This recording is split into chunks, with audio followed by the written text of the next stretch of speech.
जी, मुल्क भर की तरह पेट्रोलियम की मसनूआत के बाद गुजरात में भी जो पेट्रोलियम की मसनूआत का जो जब से नोटिफिकेशन जारी हुआ इंतज़ामिया की तरफ से, जब मालूम हुआ कि जो पेट्रोलियम मसनूआत कमी हो रही है, लेकिन गुजरात में जो है वो 90% के करीब जो है पेट्रोल मालकान ने सप्लाई ना मंगवाई है। जो पिछली सप्लाई थी वो पुराने रेट के मुताबिक दी गई, न आगे से सप्लाई नहीं मंगवाई।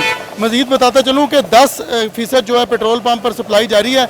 जिन पेट्रोल पम्प पर सप्लाई जारी है उन पेट्रोल पम्प्स पर जो 150 रुपये से भी ज़्यादा फ़ी लीटर के हिसाब से पेट्रोल जी है वो दिया जा रहा है। काफ़ी शहर फिर के आया हूँ, सारे पेट्रोल पम्प सिस्टम बंद हैं और यहाँ पे भी जो अवेलेबल है वो हाई ऑक्टेन ही अवेलेबल है और 162 पे दे रहे हैं। और जो रेगुलर रूटीन का जो पेट्रोल है वो अवेलेबल नहीं है इस टाइम। बड़ी मुश्किल बनी हुई है, परेशानी बनी हुई है, कहीं भी पेट्रोल अवेलेबल नहीं है। मिला तो है लेकिन पूरे शहर में 152 रुपये का लीटर देते हैं पंप वाला, तो सारे दिन में हम 400-500 रुपये कमा नहीं सकते अगर से पेट्रोल मिलता नहीं।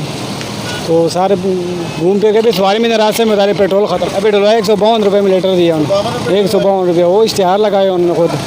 जब तो महंगा होता है तो खुशी में देते तो सस्ता हो जाता है, तो ये बंद कर देते पेट्रोल नहीं। तो पूरे शहर में घूम इधर हम पहुँचा तो 152 रुपये में लीटर दिया। आप अपना सोच ले इसका।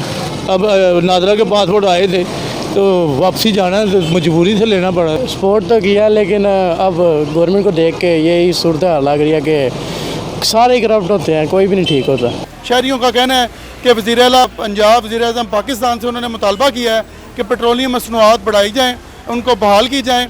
इसके अलावा उन्होंने ये भी कहा है जब पेट्रोल की कमी में इजाफा होता है हर दफ़ा इसी तरह 2 से 3 दिन के बाद जो है वो पेट्रोल की सप्लाई बहाल की जाती है। हालांकि पेट्रोल का जो रेट है वो गवर्नमेंट के मुताबिक ही दिया जाता है, लेकिन 10% जहाँ पर पेट्रोल की सप्लाई बहाल की गई है, जहाँ 150 रुपये लीटर के हिसाब से पेट्रोल दिया जा रहा है, पेट्रोल पंप पर इतना ज़्यादा रश है, ना तो SOPs की खिलाफ वर्जी भी की जा रही है और SOPs का ख्याल भी नहीं रखा जा रहा।